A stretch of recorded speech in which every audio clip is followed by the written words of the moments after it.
So we're live. It's Wednesday, so it's quarantine Q&A. I'm Alicia, and this is my lovely colleague PJ, and Hey. guests today, Lindy and Alex. And so I don't want to spend too much time schmoozing at the beginning. I do want you guys to introduce yourselves and just tell us a little about what you do.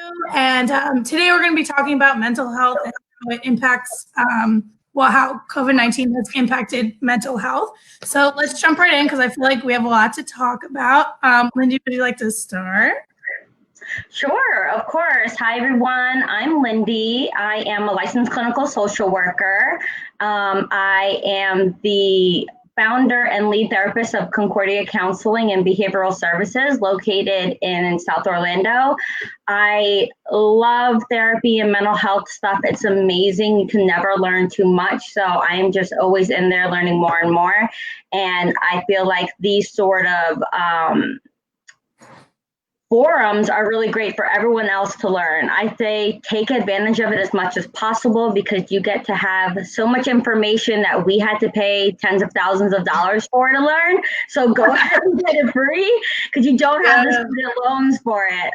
Hopefully, we're going to cover some topics that are really going to answer some questions for you, help you through this time that may be difficult. We're getting ready to slowly be opening some things up. And so that might be good for you. That might be really anxiety producing for you.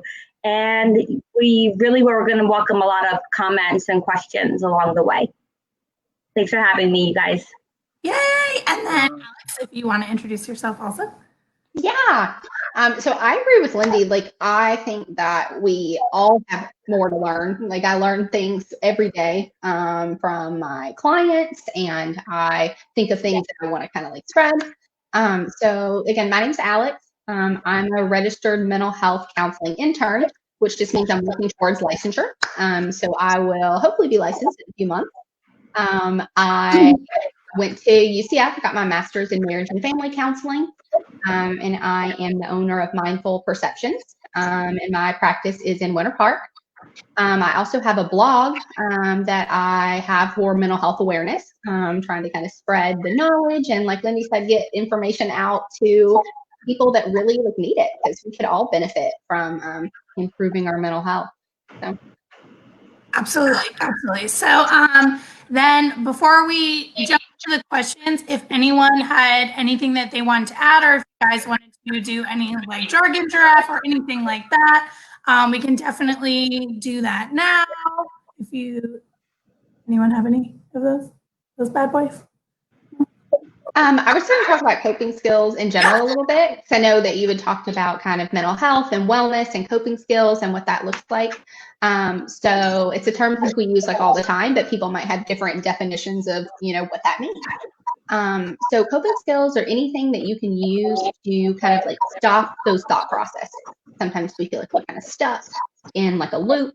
And we don't know how to like break it. And coping skills can be anything from deep breathing exercises to drawing to going on a walk, like using your senses. There's all different types of coping skills, but they're not meant to take away the problem. Like, they don't get to like the core of the issue. It's meant as there's like kind of like a short-term like shift, and kind of like the deeper like solving the issue is more where counseling comes in. So that's kind of the difference there. Yeah. That was a great description, Alex. I'm the way my mind works, I'm a very visual person. So all throughout the therapy that I do, I'm always using analogies and comparisons and stuff. So I like to metaphors, yes. Yeah. Because sometimes it's so hard, like Alicia was saying, some of that jargon, you're like, I don't know what that means. Like, Lindy, yeah, I want to get some of that free info from you, but I don't know what that means. It's just, so when it comes to coping skills, oftentimes I refer to them also as coping tools. And while we're in therapy, I discuss the importance of building up your coping skills toolbox. And it's really good to imagine having a toolbox. And when things kind of break and need some fixing in life, whether it's a relationship, whether it's work, whether it's other things, you want to go to that toolbox and see what you have in it.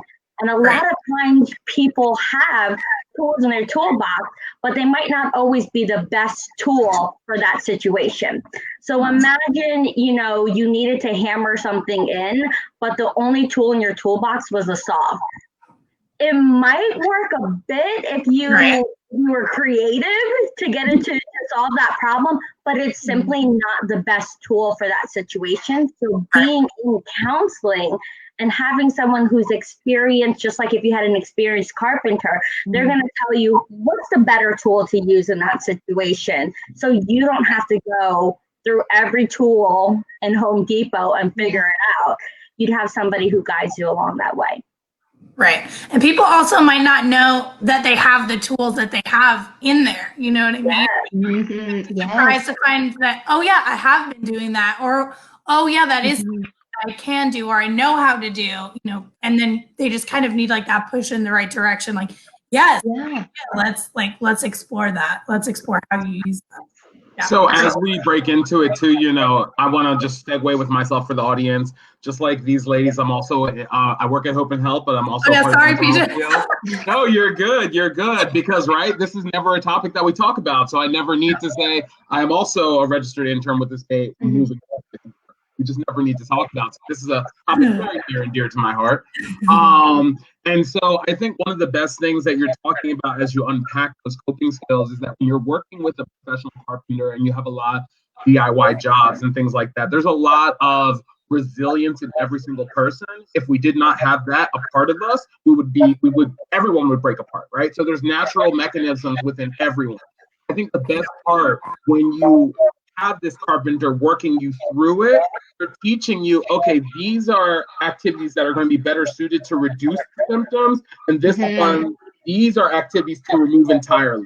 So for example, naturally breathe. Like I have clients who, they get angry, they start walking away. They don't realize that distancing themselves from what's triggering them, also breathing and trying to regulate themselves, they've been intentionally trying to calm themselves. So they didn't even realize that. So guiding them to realize you are taking control of your own destiny and you're being very intentional. So, but then afterwards, the client doesn't realize that going on a string of like a bender, let's say, of drugs and alcohol, maybe that shouldn't be the fallout. So it's like, okay, and so processing that is what the carpenter of the mind helps you with. So, but I'll go on to my first question for you ladies. So what trends and challenges have you noticed in clients, friends, or family in terms of their mental health as a result of COVID-19? And either one of you can start, but Lindy? Yeah, so there's been a lot of struggles. You've got a lot of people who are out of work, a lot of people who are worrying about how are they going to meet the financial needs of their family, and then a whole grocery list of things. And like we were talking about with those coping skills, what happens is a lot of the coping skills somebody would naturally use, you don't have access to in a quarantine. You're stuck in your house. So maybe you would go, and not talking about me, but maybe we spend hours walking around Target and just looking at pretty things. And that was really therapeutic for you. Not me though, not me. But now you really can't do that. And maybe you would go to, here we are in Central Florida, maybe you would go to the parks and that was something you'd enjoy, or just even getting together and with some of your peers or your family, and now you're restricted. And now a lot of the things you have access to cope that are tools, they're not necessarily the right tools, might be the alcohol, might be the drugs, might be those things that aren't so healthy for you. Technically they're tools, technically they get you through, but it doesn't mean it's the best tool. So that's what I've seen a lot of during this time. Definitely, thank you. Alice, what's your feedback on it? Yeah, so I definitely agree with Lindy. Like I've seen a lot of that, and similarly, I've seen a lot of people comparing themselves to others. So kind of being on social media more, kind of the increase in that, thinking that they're not doing enough, or that they're not productive enough, or that they're even going back and looking at past things people have done, like, oh, what am I doing with my life? This person is my age and we graduated together, or, we grew up in the same hometown. So they're kind of judging themselves based on someone else's scale.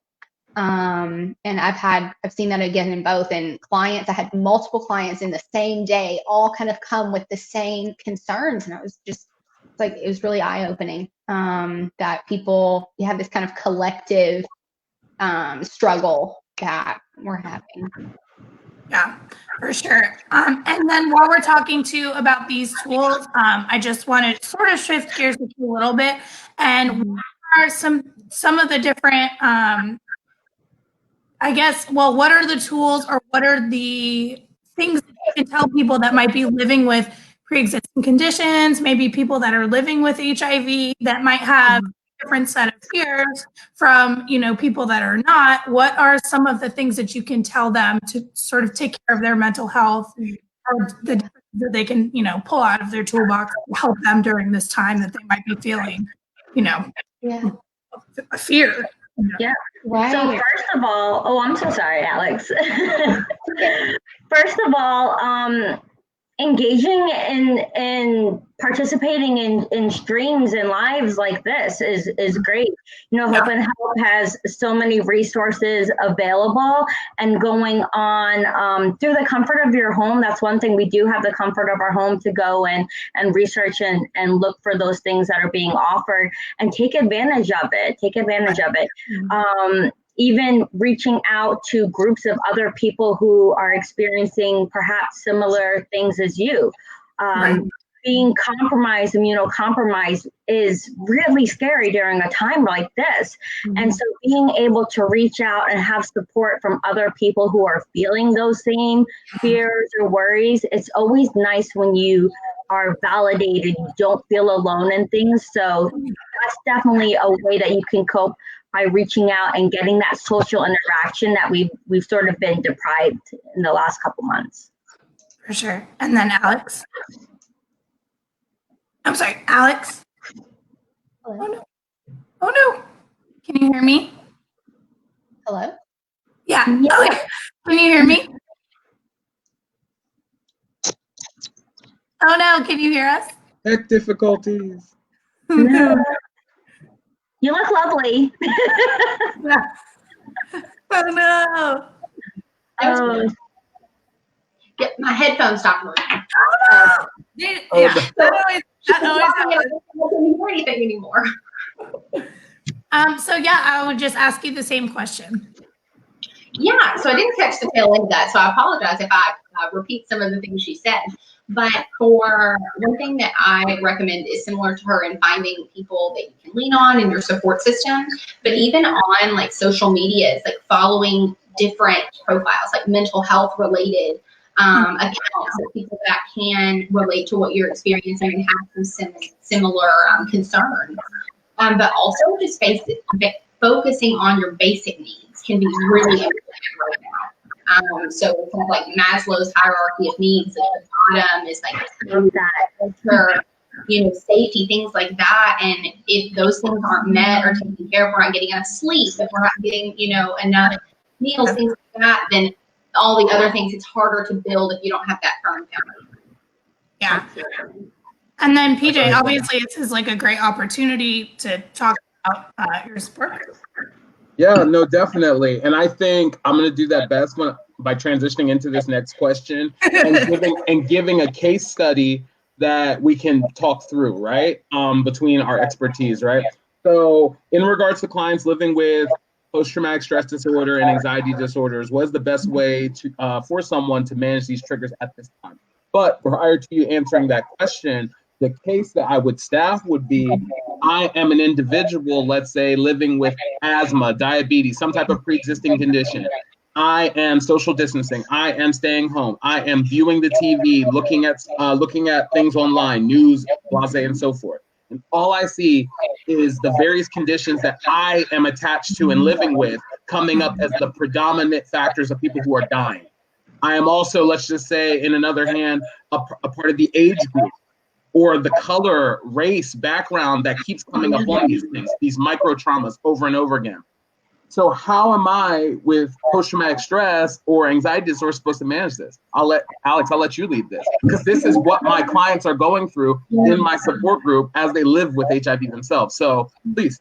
Yeah. It's really scary. I imagine that it's really feels very like targeted. Like, oh, they're talking to me.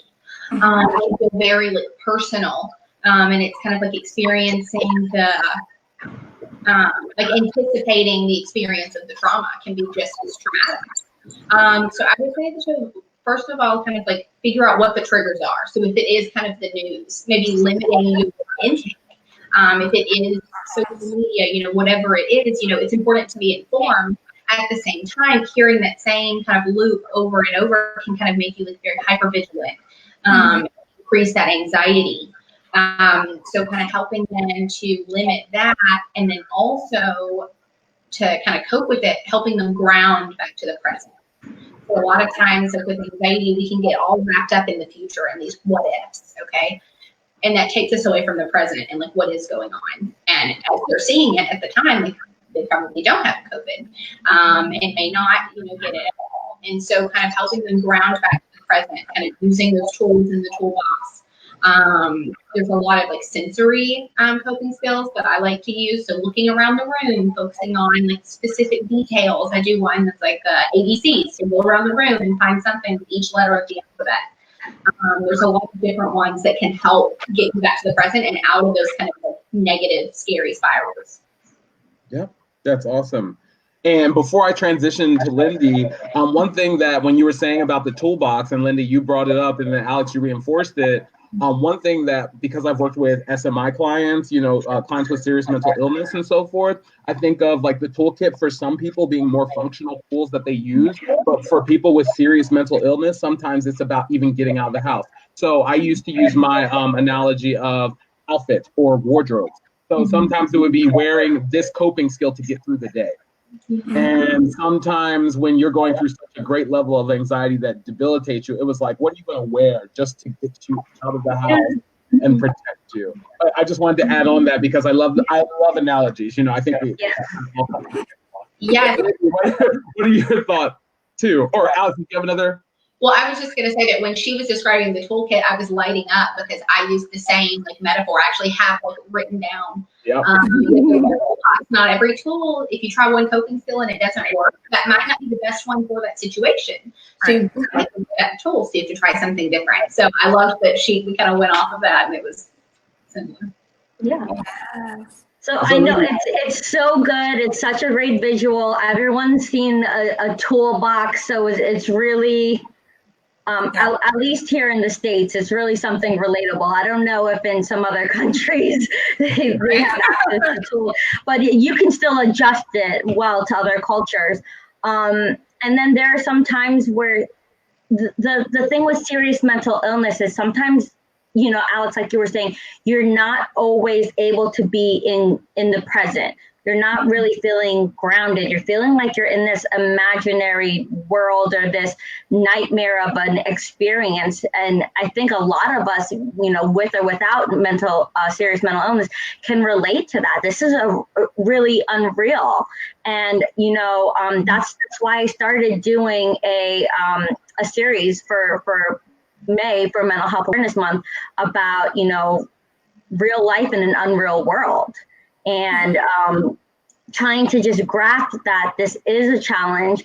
And some ways to even make it easy is to prep ahead of time. If you're one of those people that suffer from depression, have anxiety, and you're not quite sure what to do, I've many times told people, go get a pasta jar, go get a pencil bag, holder, and go to the dollar store and get one of those big packs of popsicle sticks.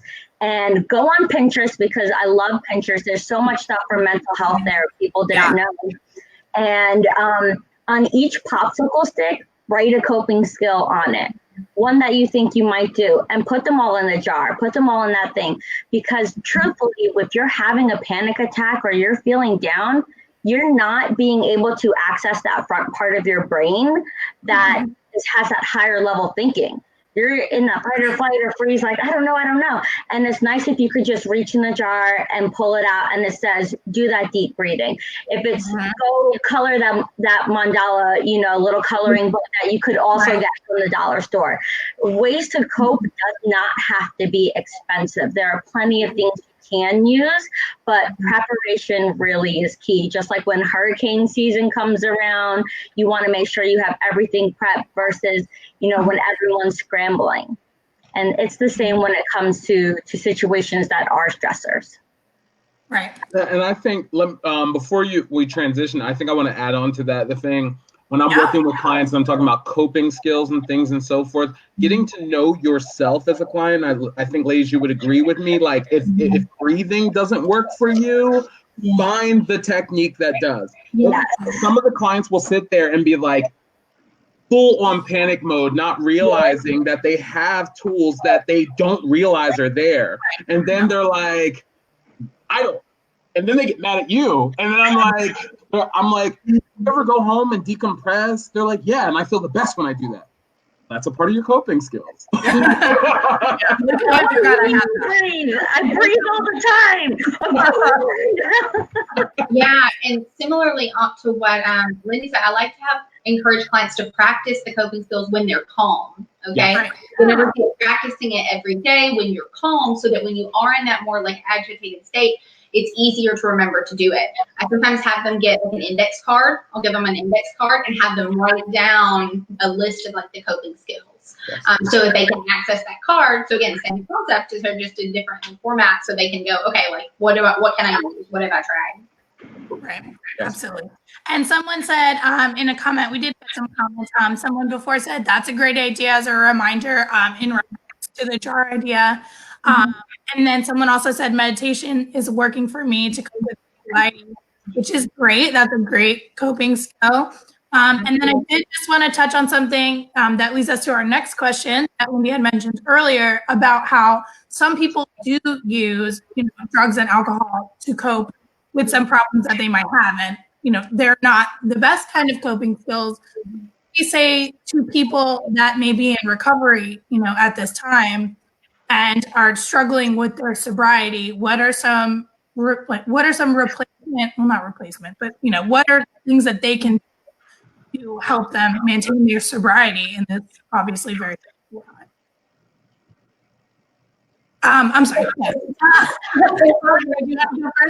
was just waiting for someone to chime in because you guys are all just so great. Yeah, I can go first. So my first suggestion would be to see if they could find any virtual like NA or AA meetings. Yes. So there have been a lot of regular groups or workshops that have kind of moved online.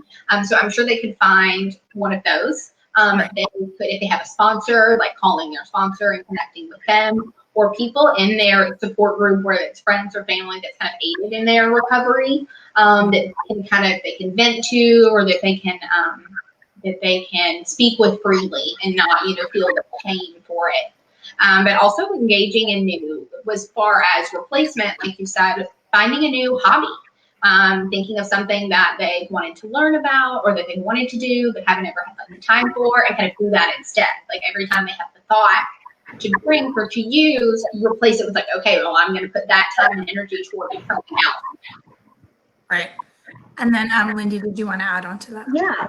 So naturally, during these stressful times, we can tend to go back to some of those things that worked in the past. And we have to remember, like PJ was saying, wait a minute, we have tools already that have worked. Why are we going back and using that old rusty whatever tool that didn't work for me? I've got this really great, saw that's all updated, top of the line, and I'm going back and using that. Wait, you want to look at what you have, what you've accomplished already, and you might need reminders of that. So go ahead, pull out those index cards, pull out those Post-it notes. If you need to plaster your whole house, but who cares? No one's coming over. Judge you. Put those Post-it notes everywhere in those reminders saying it's been X amount of days. Or remember that time you were so close and decided not to. Remember that strength you had. Know that other people have not been able to do this, but you have. And then there are also times where, realistically, this is very stressful. And, maybe you had a challenging time. don't throw like the baby out with the bathwater, as they say. Don't let this one little thing be the reason that you know, don't go back to the life that you were living that was nice and healthy. Let's not lean on a pandemic as the excuse to say, screw it, you know, whatever. I'll start again when, you know, when things are better. It's important to still have that commitment. And then there's also something called delayed gratification, where it's so hard to maybe do it in the moment when you're thinking of this long-term thing. But you could start up with like, I really want to drink, or I really want to, you know, smoke or use a substance right now, and say, hold on a second, let me kind of ride that wave that comes on. Hold off. Let me wait for an hour. If I could just get through this hour and I still feel like it, okay, we'll worry about it when we get there. And a lot of times you'll find in that hour that passes, you're not even thinking about it. I do that to myself sometimes. Like, you know, when you're bored and you open up the fridge and you see something, like you forgot you bought those cookies, or you forgot, and then all of a sudden you want it and you're like, wait, I didn't even know these were here. Right. I'm going to drink a glass of water, eat some fruit. And if I still want to eat a pint of ice cream, I'll do it later. No. Exactly. Push it off and then reevaluate if that desire is still there. Right. Yeah. And one thing I do when I work with my clients specifically in recovery for addiction is I have this exercise of using this is not. And it's a form of mindfulness. And usually I have them write out cards, like Alex said, when they are more comfortable and not in distress, and have them write out different adjectives and words. So it's like, for instance, when I'm locked in the house and I have nowhere to go, you know, they grab from their deck and they start looking at the word that they can get through. So it would be, this is, and then they would scroll through the deck and say manageable. Because most of us, what we know in counseling is that the feelings of uncomfortability are manageable. You truly, in most situations, will not die from a very uncomfortable feeling. So having them search through this and find these words to find affirmation gives them power. And so they're like, okay, this is not the, and then they'll have a little card that says end of the world. They Right. hear the end of the world, they pull through the deck and they say, this is not, they flip through the deck, flip through the deck, end of the world. And so then they start affirming that over and over and over again, and it allows them to stay present. And so one of the things also I tell the people I've been working with in recovery is saying that your body, for safety reasons, is confined to one location. Never forget, you have a mind that can go anywhere. And just because you are older, remember, as children, growing up to adults, we still have the ability to dream, to imagine, to work on our bucket list, to work on our dreams. So fuel that fire instead of fueling the opposite. Like, you know, like Lindy said, like, let me put more energy into how far I've come and push it further instead of holding myself back and picking up those old habits. Right. Yeah. Celebrating those milestones. Definitely. So for many close connections to friends and family, so many people are used as support systems. What do you guys recommend? Like, we talked about virtual spaces, and we definitely are using those, Zoom, FaceTime, things like that. Let's say I am an individual who has older parents or people who are in my support system who don't know how to use electronics. We as techie people forget that everyone in the world either doesn't have electronics or doesn't have the ability to know how to navigate those electronics. So when people are not accessible digitally, how do we recommend they cope? How do they get that closeness that they normally use to be well? And Alex? Sure. Yeah, so that is really complicated, especially if you're, like, maybe your family doesn't live close. Maybe they live out of state or even out of the country. So it's not like you can go visit them either. And so I know you said not techie, but you know, when you're talking on the phone is still an option. You can do that. So talking to them more frequently, maybe, and talking about maybe deeper topics. So not just like, oh, how was your day? Oh, it was boring. How was, you know, very surface level. Trying to kind of get a little deeper in those conversations can be helpful, more impactful. Playing board games, whether it be with your roommates, maybe your neighbors, if you even kind of know them or talked to them before, like little things like that, and making future plans to spend time together. It will be something to look forward to, so you don't feel kind of like stuck and kind of hopeless. Making those things you can look forward to can help foster those like relationships. Yeah, I think that's great. Lindy? Reading is always an awesome outlet. Amazon is still delivering things, so going on there and finding, you know, there's a lot of self-help books. There's a lot of like journals and workbooks that guide you through things. So if you have an idea of what it is you might be struggling with, say it's depression or say it's self-esteem, oh my gosh, right now is an amazing time to work on your self-esteem. Amazing time. And there's plenty of workbooks for that and anxiety. Another thing that I've been stressing with all of my clients is journal prompts. I went and of course I love my daggone Pinterest. I have a board just full of journal prompts, and I just sent them all of these attachments, and I'm like, pick one a day. Yeah. Pick one a day. Go ahead and just write. Yeah, and it doesn't have to be something serious and like higher level being of who am I. It's like, what's your favorite ice cream? Why? Write about memories of your favorite ice cream and that experience. And it has the ability to transport you out of your home, out of your situation, because we have to also acknowledge that not everyone's home situation is a safe situation. And so reading and engaging in journal prompts of that nature can give a sense of that escape. Yeah, definitely. So we have talked a lot about, you know, people that are coping with their mental illnesses or dealing with their mental illnesses.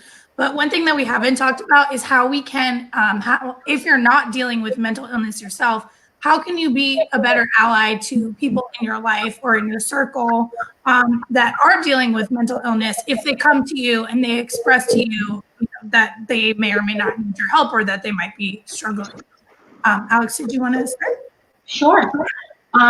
My first advice, and I tell people this all the time, is to check in with them, like ask them specifically how they're feeling and what their experience has been like. Because for a lot of people with mental illness, especially more like depression, they feel like they're a burden on other people. They don't want to share that. They don't want to, they're always, you know, kind of complaining or venting, so they kind of keep it buried inside.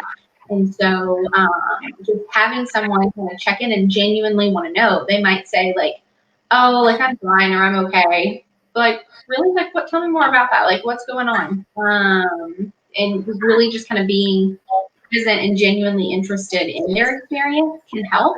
And it can actually mean a lot for people to remember that, oh, there are people that care about me and they do want to help in any way that they can.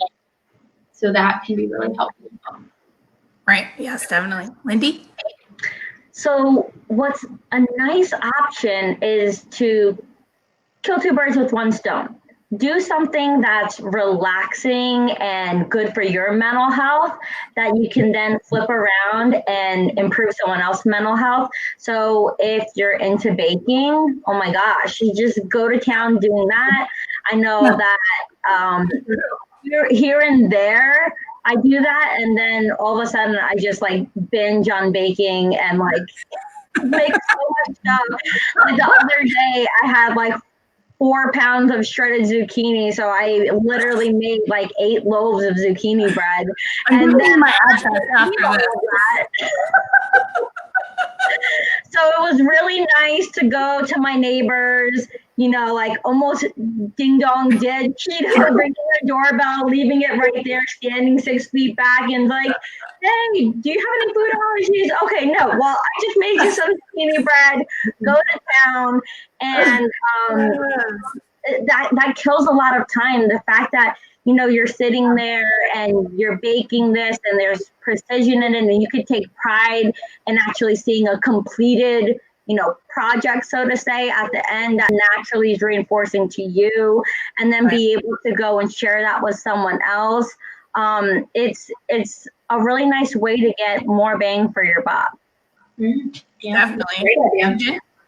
I think one of the best parts that I think about when I think about mental health allies, I always say, in order for you to be a good ally, think of 3 different things, which is 1, your ability to actively listen, 2, your ability to effectively communicate, and 3, know your ability to handle the situation or the person.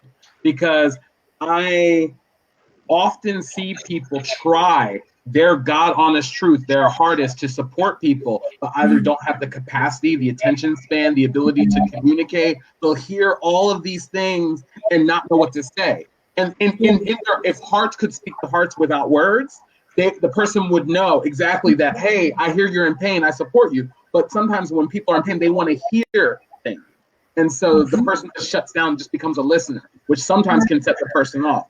So know yourself on those levels and know how you can help. And then don't, just like with the first responder rule, don't put yourself in a predicament where it might be over your head. Don't take the role of being a therapist or a doctor into your hands, and you're not that, and you don't have those capabilities. But know what you can do. You can always do something. You can help. It's simple to sit down with your friend, go to Psychology Today, find a therapist. You can sit there, Google, call people, look up, and that whole time, that's a gesture that you can do within your power. Try to know that within yourself.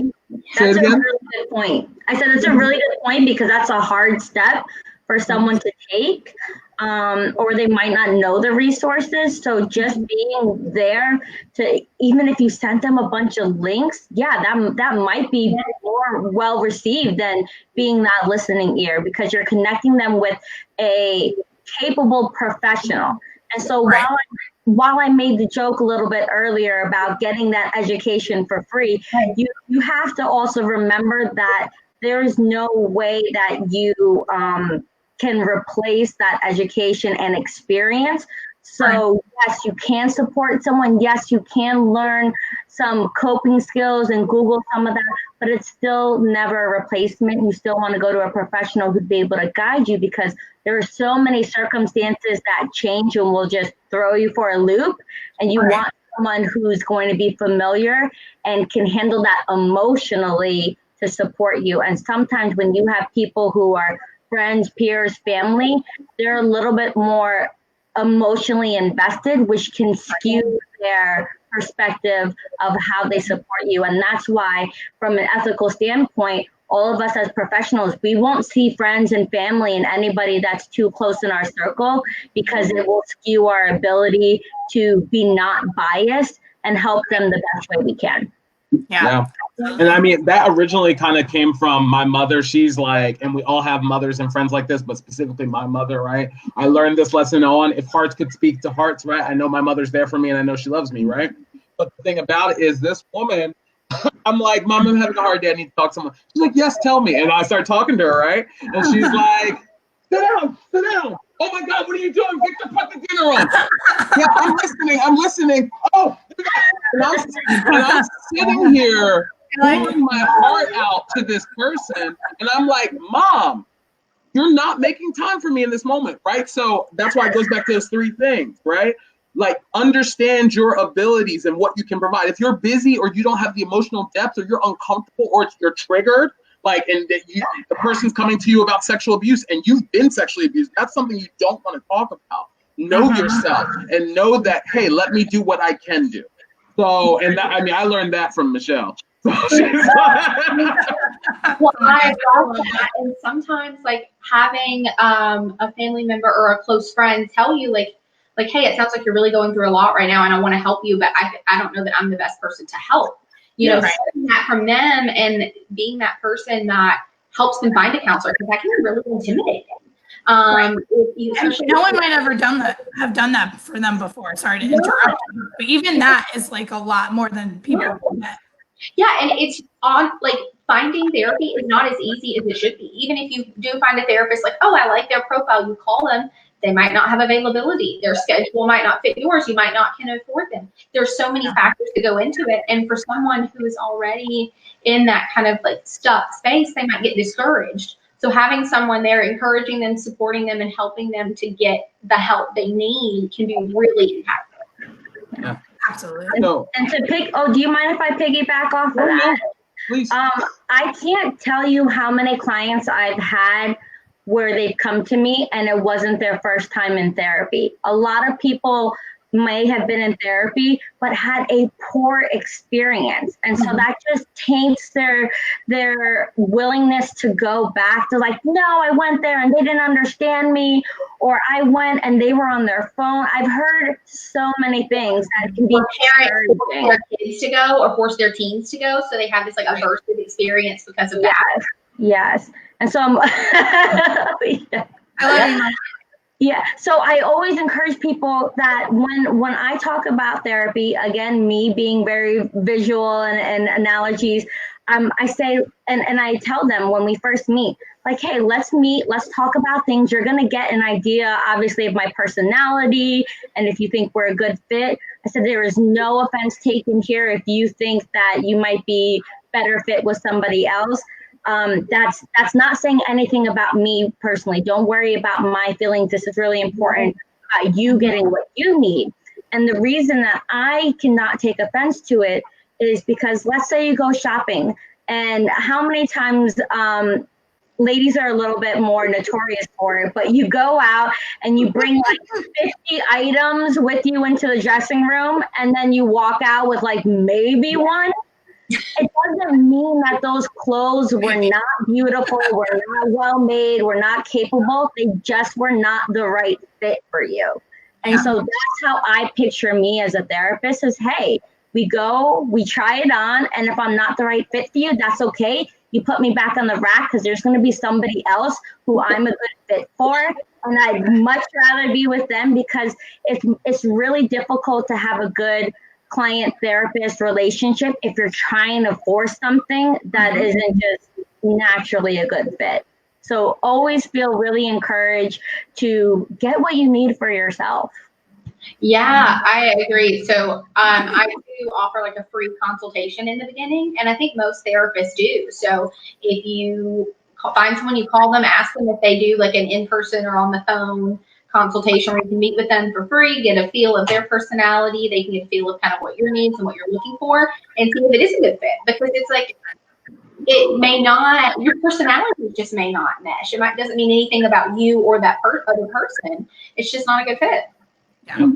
And work to know yourself, work to know yourself, because that's so important as you're working with somebody who may not be a good fit for you. In actuality, parts of them could be a good fit for you. Maybe they challenge you, maybe they process things with you, but because they remind you of your third grade bully because they were a African-American male who's bigger in stature, and I've never actually dealt with that, I now transfer all of the feedback that this individual is giving me as an attack, and therefore therapy's not for me, he's not working out, or she reminds me of my ex who broke my heart, so forth and etc. So as you're working with these individuals, voice your opinion, voice your heart, voice your mind, and say, and this is your session, you pay for it, you're a patron.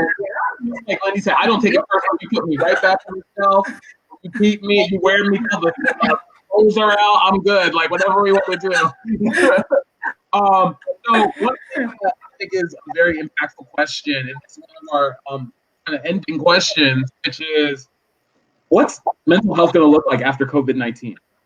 What is the world going to look like for mental health? Lindy, start it off. I don't know where to start. Look into that crystal ball, girl. I should get up and show you guys. I'm like in my sweatpants here. This is how it looks like in the future, because it might be televisions like this where I'll pretend I'm nice and hands, and that's what it might look like. I really don't have a clue. I'm rolling with it just as much as everyone else. I am optimistic though that for those that were worried about not having that connection by doing telehealth versus in person, that they're going to be more open to it and realize you really can connect well virtually, which I gotta say, I was a little bit hesitant myself, and was really pleased to see how well things are going with my clients. Awesome. Yeah. So I think that, like most therapists, if they wanted to keep working, they have transitioned to telehealth. And I know that there were a lot of clients that were a little hesitant at first, especially maybe older generations who aren't as comfortable with technology. But for the majority of my clients, actually have responded really well to it. Said that it was a lot better than they thought it would be, or it's not as difficult. I use my hands a lot, and that seems to help kind of bridge the connection. But moving forward, some counselors and practices are transitioning back to in-person, doing kind of a mixed mode. Within the next couple of weeks, I know that will change. Like, we're having a meeting in our office next week to decide what it looks like for us. So it just depends. So some will be in person, some will still be via video, some will give you the option. So there's still access to services. For sure.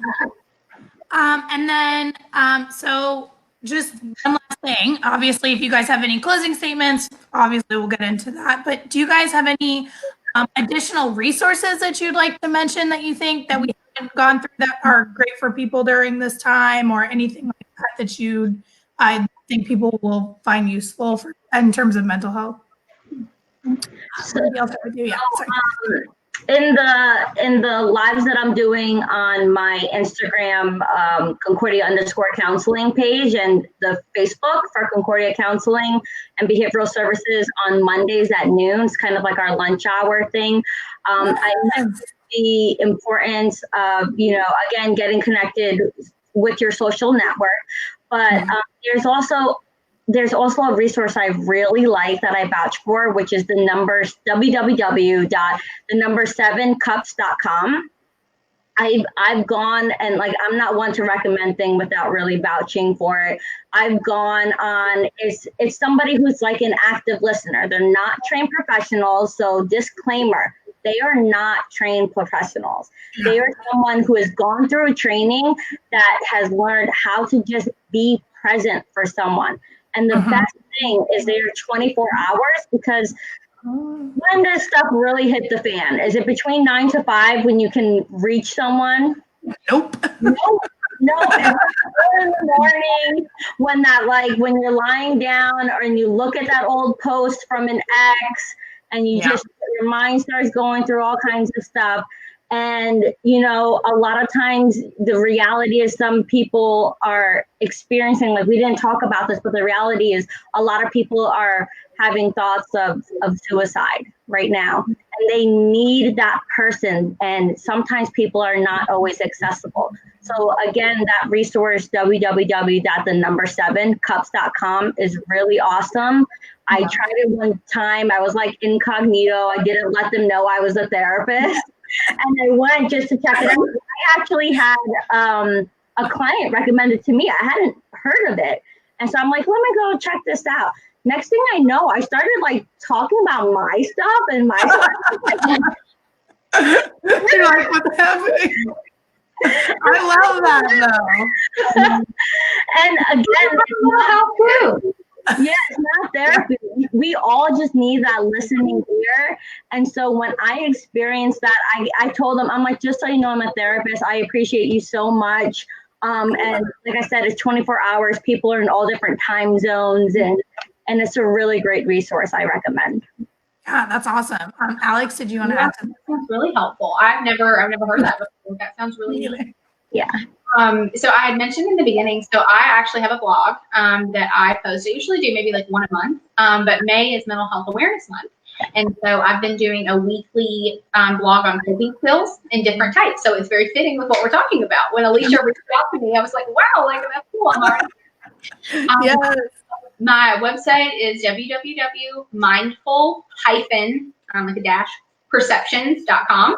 And then you can get to it from the main page, or you can do /blog.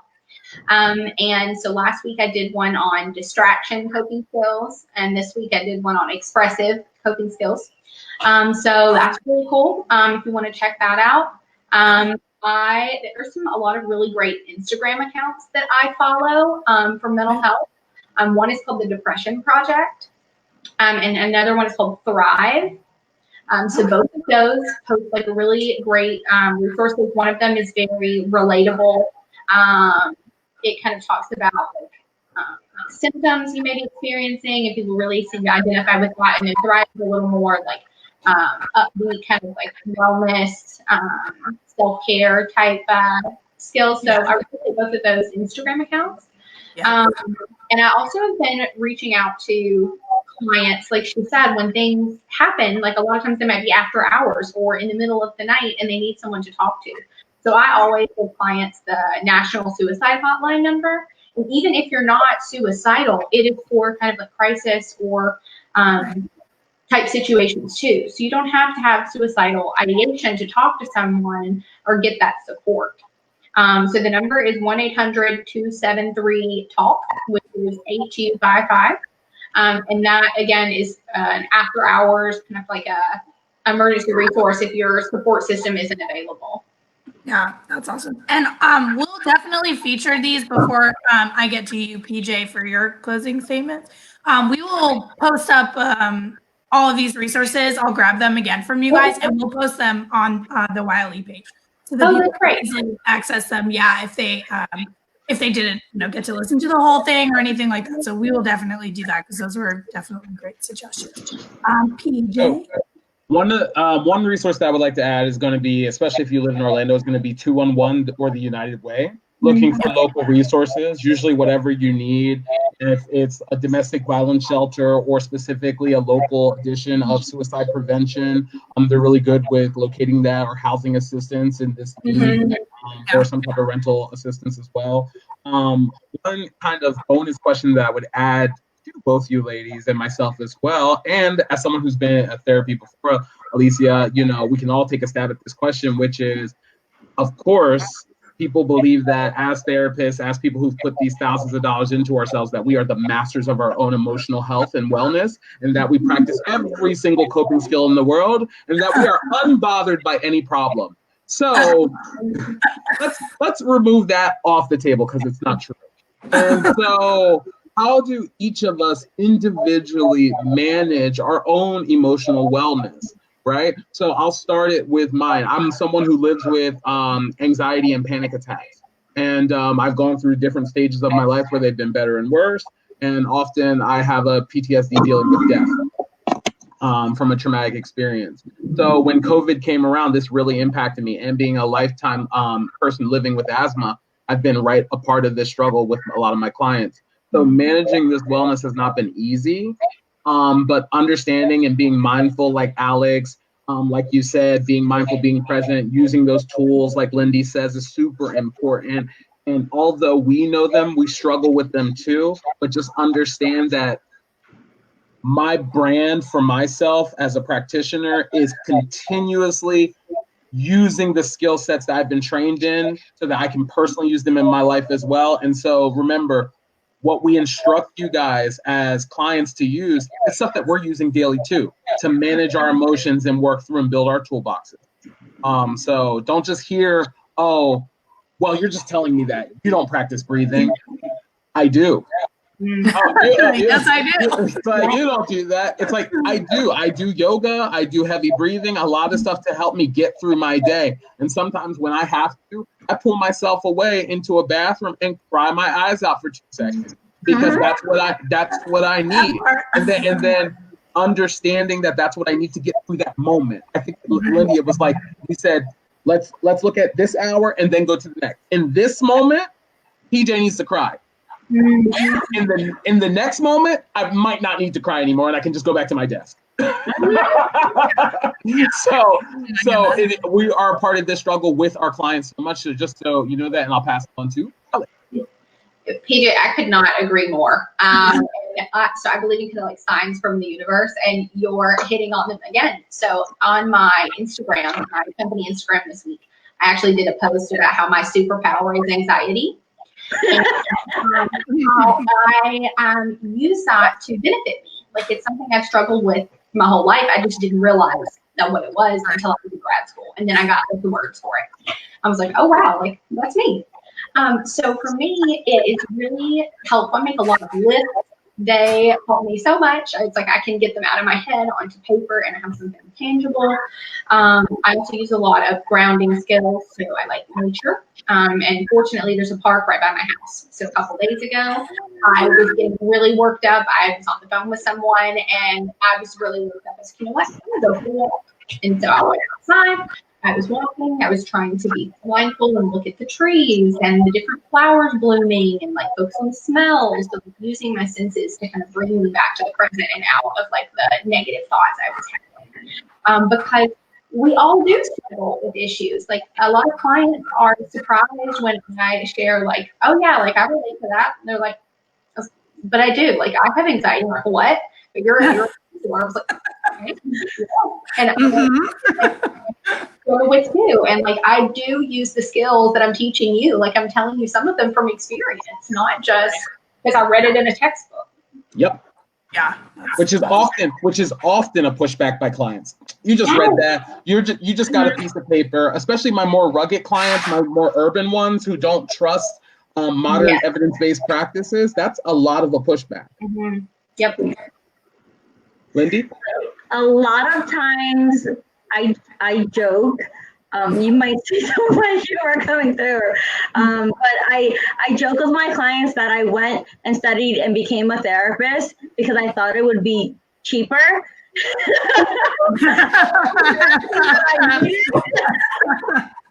And the joke is on me. I still am a therapist here and there. I'm fortunate that like I've made good friends that happen to be therapists too. So I have a really great therapy, support system as well.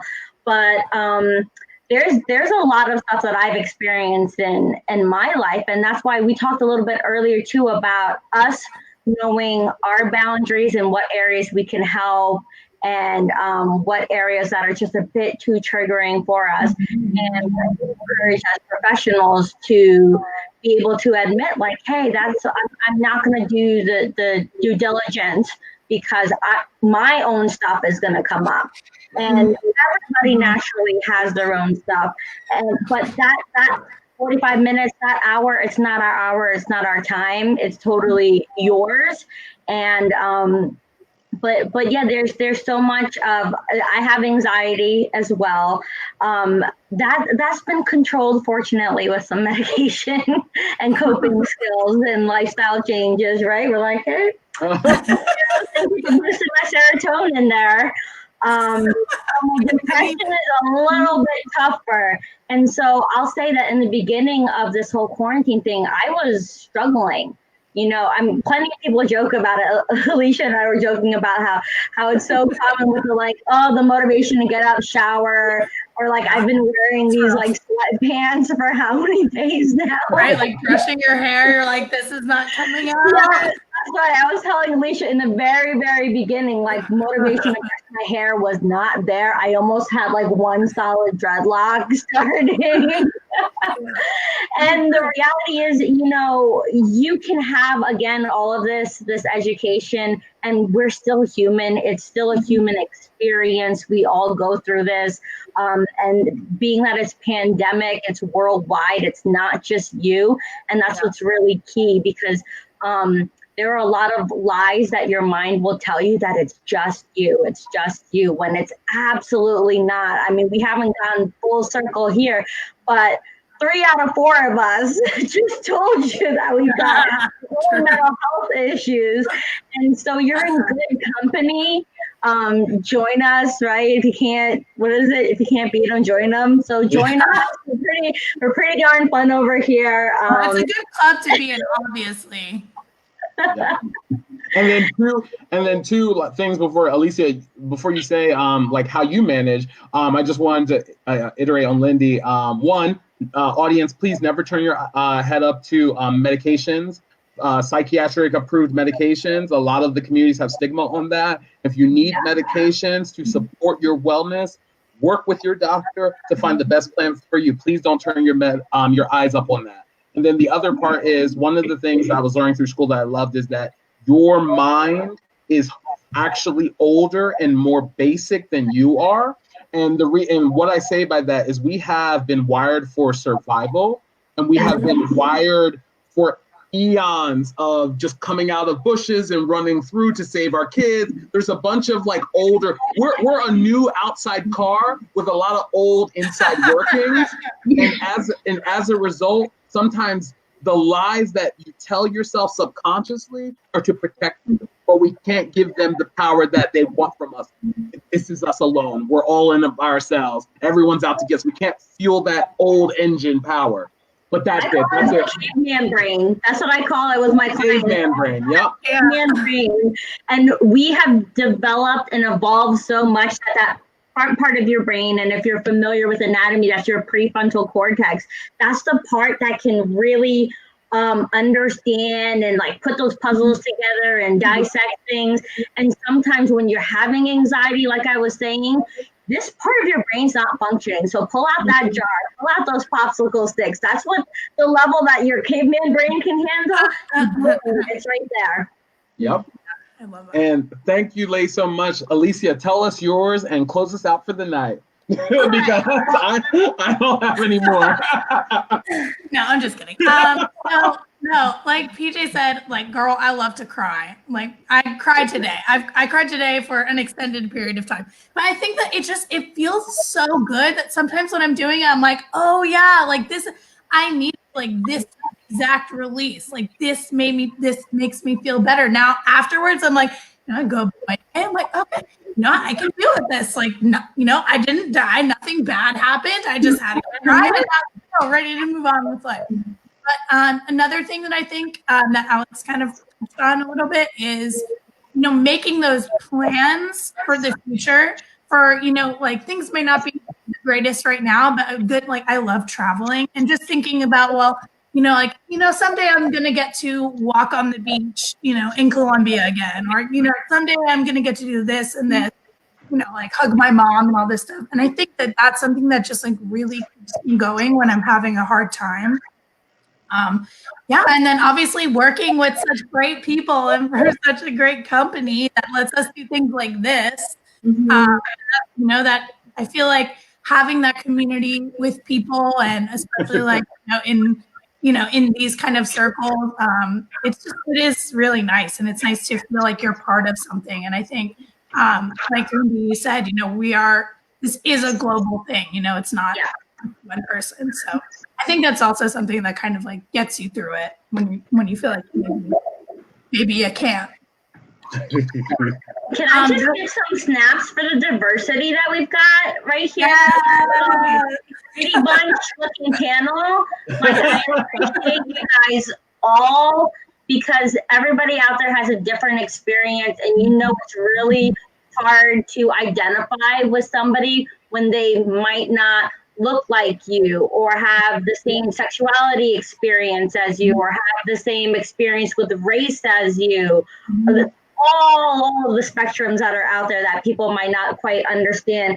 And it's so encouraging to know that there are a bunch of people out there. Again, take it off the rack, try it on. If it don't fit, put it back. Keep it rolling. Yeah, I love that. Thank you all so much for this opportunity. Yes. Thank you so much. So maybe we'll do another one like this kind of soon, but hopefully it won't have to be about COVID-19, right? And we'll get those resources to everyone. And if anybody needs help or is struggling with their mental health, there's plenty of resources right here on your screen. So don't be afraid to reach out. We love you all. Have a great night. Thank you, ladies, for joining us. Thank you both. Look them up. We'll put their links below. That's what they do on YouTube, right? Their links are below.